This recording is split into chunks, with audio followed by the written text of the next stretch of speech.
What's something you loved as a kid, but hate as an adult? Getting mail. As a kid it was exciting cause it would only happen around Christmas and my birthday, but now it's just bills. Honestly, at this point they aren't even bills as it's all paperless. Mail to me now is just junk that makes me annoyed about the waste of paper, and that I now have to deal with this I don't want. I hear that. I get junk mail from life insurance people all the time and I can instantly identify it, and it's annoying, because they wasted resources to print and mail the items. The postman had to waste time delivering it, I had to waste time taking it inside and shredding it, then I had to waste time taking it to the trash, then the trashman had to waste time taking it to some landfill where it will rot for years. Such an incredible amount of waste for nothing. The thought of having a job. Yup.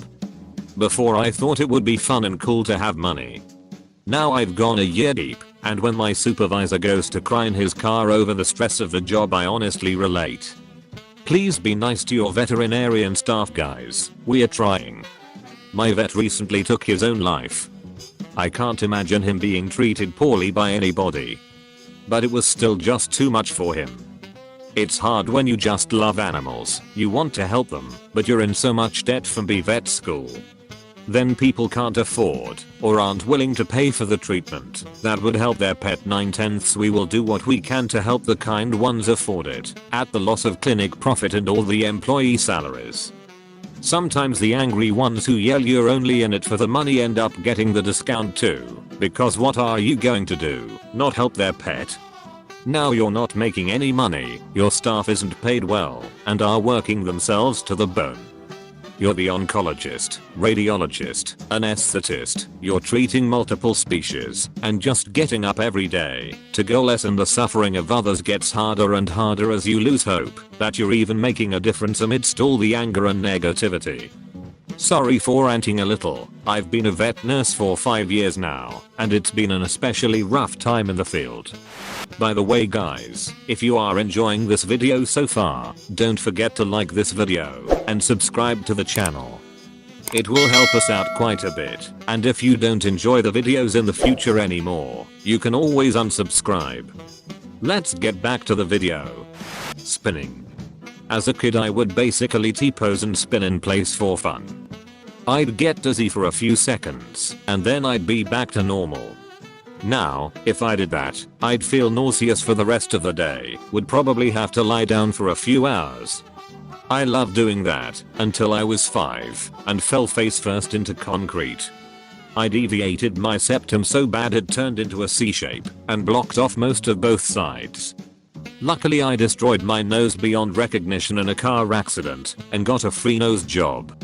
The plastic surgeon kept asking if it was hard to breathe like a week later, and I was like, this is the first time I've been able to breathe out of my nose in 20 years. Spending the night at someone else's house. Even when I travel, I hate staying in someone's home. Always hotel. My preference as well. 2 Christmases ago I got guilted into staying at my parents' house when my wife and I visited them for Christmas. Everyone would have been happier if we had just held our ground and stayed in a hotel. I usually plan to take my kids to visit my parents for a week or longer in the summer. Around 48 hours I start to regret my decision. It is my childhood home, but it is just different. Simple solution. Make your parents watch the kids while you and yourself, if applicable, get a hotel. My parents always did this. It was a win-win, because you're getting to stay with grandma and grandpa. While my parents were staying at a hotel that I only recently found out had a pool, hot tub, and spa treatments. No wonder they were always uncharacteristically happy when we went to grandma's for the holidays. Fast food. Used to love it, because my parents only allowed me to have it when we were on vacation, so it was like a treat for me.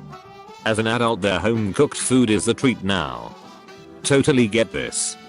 I'm currently in this in-between phase where the idea of McDonald's excites me, but one bite and I just think there's so many better things I could be eating. Oh, I 100% agree. Usually skip lunch at my job because I'm not hungry between breakfast and dinner. But someone was up some McDonald's and the combination of the meeting plus the smell made me go right to the drive-thru. One bite and I was like, this is disgusting. Making new friends, so much easier when you are still a kid. Also, sustaining friendships when all your friends are married, have kids, in serious relationships, demanding careers/jobs, or are simply too busy. Seems everybody is so busy we start to forget to connect, even if it's just for a cup of coffee. Hell, I gotta ask people at least a week ahead of time to hang out, sometimes more. I also miss the days of hanging out on a whim, like when I was in my teenager/early 20s. I notice a lot of adults make friends in college and then just stop making friends. Most of those college friends don't last either. Freshman year, probably made 30 new friends, 5 being my roommates. By the next year, those 30 friends had become 3, and I still saw 2 of my roommates. So 5 friends now.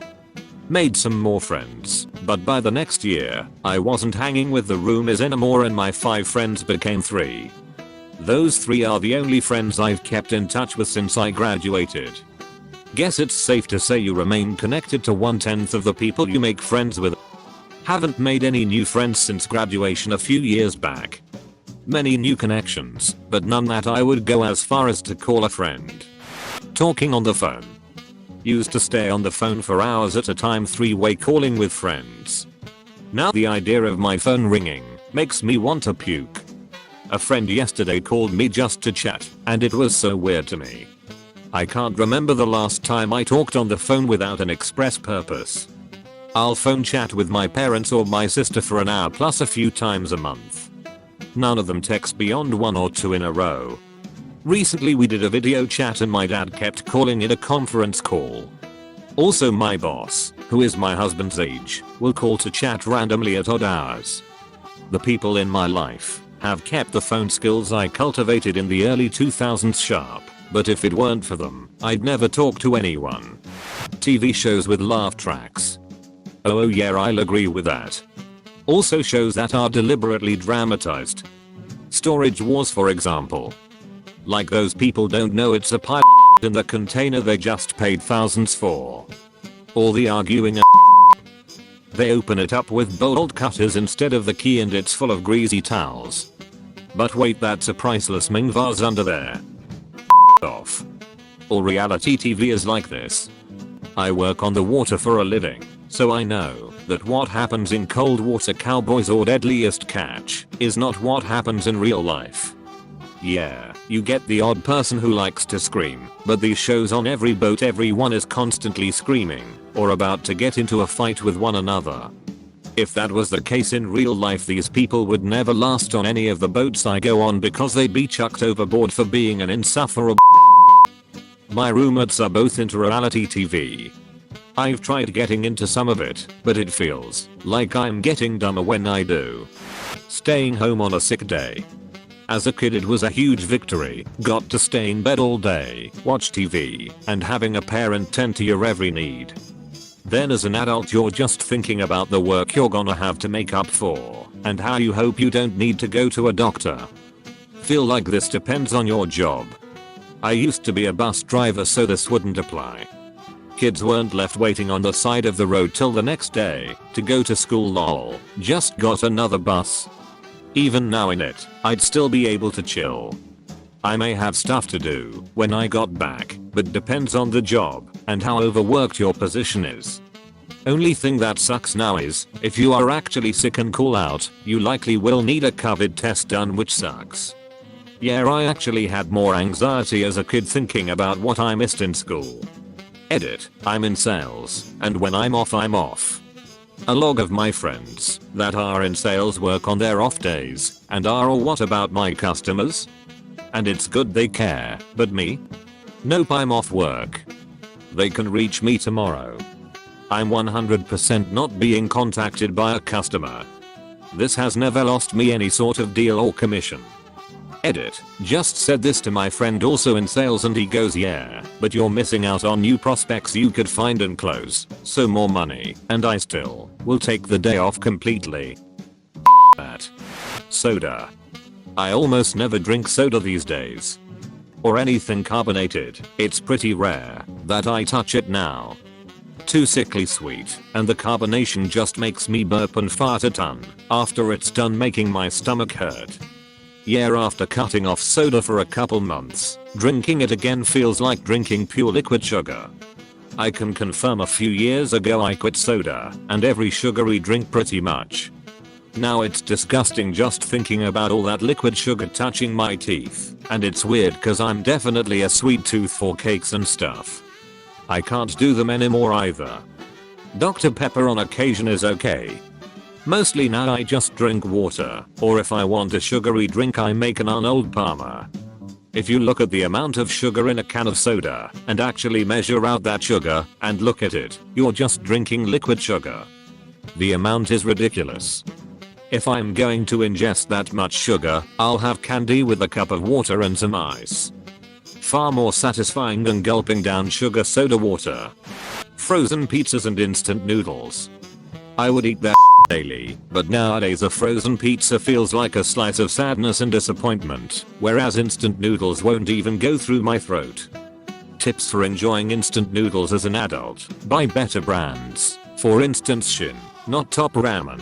Dress it up. For instance, egg or other stuff you might have in the fridge. Don't overcook. A lot of kids grew up on ramen that's been cooked to a mush. 100% this. Around 2019, trying fancy instant noodles I could order online became a weird little side hobby of mine. Some of the more expensive ones are definitely swinging for restaurant quality. I'm a sucker for prima taste. Actually taken to buying the fresh ramen that comes from the fridge or frozen section, which undoubtedly is restaurant quality, though not at the level of the good places. But I still eat the instant stuff on occasion. Sleeping in. I'm getting older, and I now have the realization that my existence is a ticking clock. I don't want to waste time sleeping when I could be doing other things.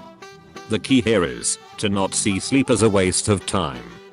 You need to shift your thinking / perspective of sleep to more of a bodily need, like working out or healthy diet. Sleep is critical to our health.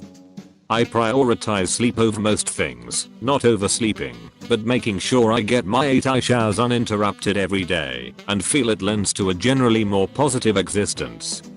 I'll also add, having a stable / regular routine really helps here. You won't waste your life if you stick to a regular sleep routine, and you'll wake up feeling way better / more productive most of the time. True, but he specifically said sleeping in late, which is something that honestly will ruin my day as an adult now. As a teenage / young kid I could sleep until 1 PM and feel great. Letting yourself sleep in once in a while is probably a good thing. Practice forgiving yourself. If you're sleeping in past 12 PM regularly, maybe you have other issues to work on influencing this, going to bed way too late, etc. Maybe you needed that sleep. There's a lot of variables at play. I understand where you're coming from, but my point is that you shouldn't let it get to that point if you maintain proper sleep health in the first place. As a kid, I wasn't sleeping 18 hours a night, I was just going to bed at irresponsible times. The internet. I was part of the generation that got to discover the internet via dial-up. It was fun and exciting hearing the noise and connecting to all sorts of sites. Now it's a cesspool pool of useless people believing everything they read on the net. Remember when the internet felt like Sin's unexplored frontier? You had to hear about a website somewhere from someone to go to it. You felt like explorer. Now the internet is so consolidated that most people never venture outside of 3 or 4 websites / apps. Visually you can picture it with this comparison. It's GeoCities and MySpace vs Facebook and Twitter. You had unlimited design choices, endless customization options for your own page. And sure, some looked awful, but they didn't all look the same. Even look at YouTube, which let you put your own custom backgrounds up. Now it's relegated to a paragraph-sized header. YouTube gaming at least adjusts the entire page to the header color scheme, but I wouldn't expect that to stay along. There's a weird paradox in that any new wild space like this brings up the obvious idea to make it easier, search engine / Google, so you enjoy more of it. starting the process of what made it wild in the first place. Religion. I was raised as a Jehovah's Witness and now all I have to show for it are oppressed gay thoughts and apocalypse anxiety. One of my friends as a young adult got engaged to a JW guy. Her mentor or whatever it was told her she could no longer be friends with me, also an early 20-something year old at the time, because I have the gay. They invited me over to her house and the two of them sat down on the couch and tried to explain why my friend was not allowed to be my friend and talk to me anymore. I was genuinely surprised and hurt. Nicola from Scotland, you will always be my friend in my heart, even now that I'm 55. Oh god, the apocalypse anxiety. I was raised by a heavily fundamentalist preacher with narcissistic personality disorder and everything was a sign from Revelations. I had my first mental breakdown at 11 after a Sunday school teacher gave an extremely violent description of what the world would be like in the end times. I had vivid terrors and delusions for months. Constantly had to do checks to make sure I wasn't left behind in the rapture and about to be tortured lol. Took me years of therapy to unravel the web between religious trauma and my predispositions for OCD and anxiety. Sending my best and hoping you've managed to overcome that deeply rooted oppression. That sort of upbringing can really with your psyche and not many people understand. Staying up late. No way. As an adult, this is the only me time I get. Yeah, same, except it's becoming a problem and affecting energy at work and therefore my performance and motivation. I sadly have to start giving up my favorite hours of the day, which is the late night, to better myself. This is me. I'm only content and peaceful late at night. When I wake up it's a constant anxiety-fueled fog until I get to night again. My work performance just a few months ago was so much better. I'm not even on any meds. Yep, that's how I felt with work for years. So I guess I haven't performed to my best in a very long time. And I'm finally putting my foot down and doing something about it. No meds, I find meds make things worse. I used to use Benadryl to sleep occasionally when needed, but holy my day the next day would be drowsier than not sleeping. I'm now trying melatonin, meditation, and journaling. I saw a therapist for a short time as sort of a life coach on how to get my life back on track in terms of motivation, goal setting, and wellness. Sleep is a major factor in all of that. Without adequate sleep you'll most likely be miserable all the time. What I'm also trying is rewarding myself. If I can be in bed and asleep before 10 PM on Thursday nights, I can stay up until 2 to 4 AM on the weekends. Midnight 3 AM are my favorite hours. Something about it is so quiet and peaceful. Amusement parks. Not sure if the queues got worse or I just noticed them more. If you want to go on the big rides there's a chance you'll probably only get 5 rides in one day with the insane queue times. This is exactly what I was thinking this past weekend. I'm not sure if it is due to increased safety regulations, limits imposed to increase profitability or simply that I remember it differently from childhood, but I lost any desire to return to an amusement park. I swear part of this is sometimes deliberate engineering by theme parks to sell more fast passes. Something I hate is it's basically allowing rich dudes to queue jump and slows it down for everyone else in line. Last time I went to a theme park I was standing in line and watching fast pass riders stroll right in and take up to half the seats on each train. Pisses me off as those fast passes are a rip-off on top of the already expensive entrance ticket and are usually single-use too. Either way, going at off-peak times when most kids are in school helps a lot with wait time. Hugging. I was a very affectionate child, but after sprinkling in some abuse, trauma, and anxiety, any type of physical touch, save from my child or S/O, makes my skin crawl. I feel the same way. I'm super specific regarding who I want to have physical contact with. If someone who isn't one of those people gets too close or is too physical I get nauseous. Same. Thankfully most people in my life are very understanding. I wish the same for you. Or I hope that someday you are able to look back and realize how much that trauma has healed. I'm really glad that your child and S/O don't set it off though. All of my exes have trauma pasts, so do I, and I will never forget how my one ex would sometimes cringe when I touched her. I knew it wasn't my fault, but I always felt guilty and always hurt to know that she had been so badly hurt. It could be something as simple as putting my hand on her shoulder to let her know I was passing her in the kitchen while we were talking to her daughter. I have come a long way from where I once was, but I'm still not where I'd like to be. Most days, I'm almost thankful for everything that I've been through for making me into who I am, but some days, I just want to watch the world burn. Also, every single other relationship I've been in was similar to that of you and your ex. Some of them understood, some of them didn't, and it was difficult either way. Thank you for understanding that it wasn't your fault. Public transport. It always spoke to my imagination in some weird way. My family had a car, so we never took public transport, but I'd always be curious about it.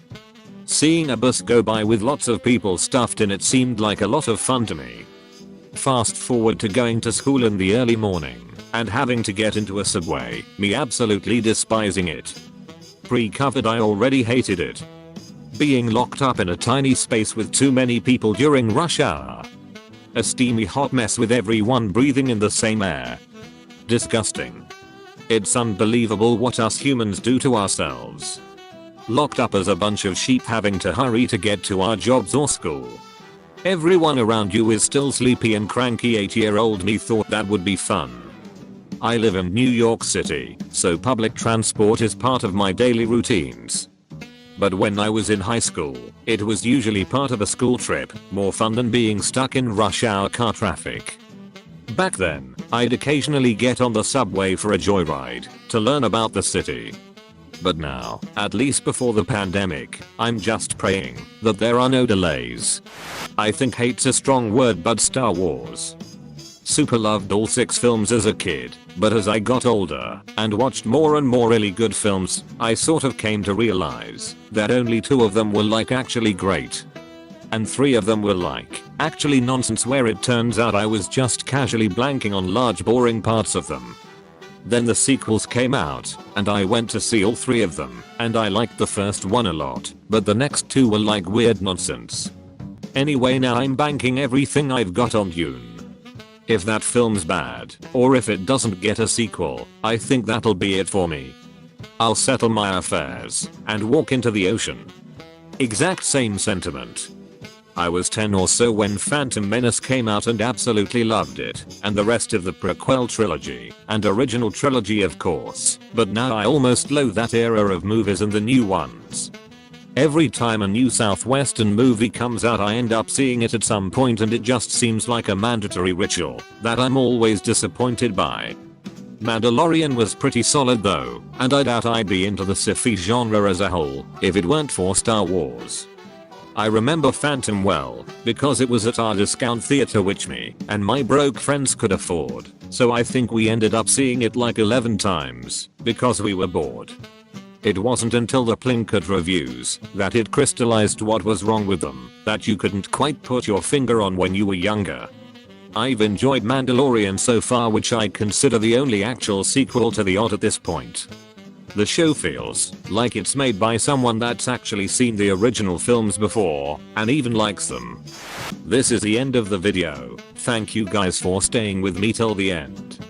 If you enjoyed watching this, you might as well watch these too.